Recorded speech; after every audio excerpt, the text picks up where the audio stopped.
Hi everyone, welcome back to our channel. So for today's video tutorial, I'll be teaching you on how to connect your Spotify on another phone or a device.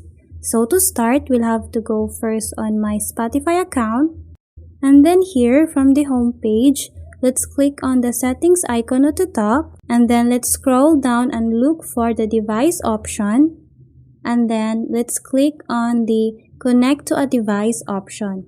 And then here you'll see the option to start a remote group session. And then here, let's just click on invite friends. So there are a lot of options here. You can copy the link or directly send the link through the messenger, messages on Instagram, WhatsApp, and also you can click on the more option to find another ways to send the link to another device. After sending the link to the other device, you can now open your Spotify account through that link. So that's how you connect your Spotify on another phone or device. I hope this video helped you out, and if you have any comments or questions, please do comment it down below.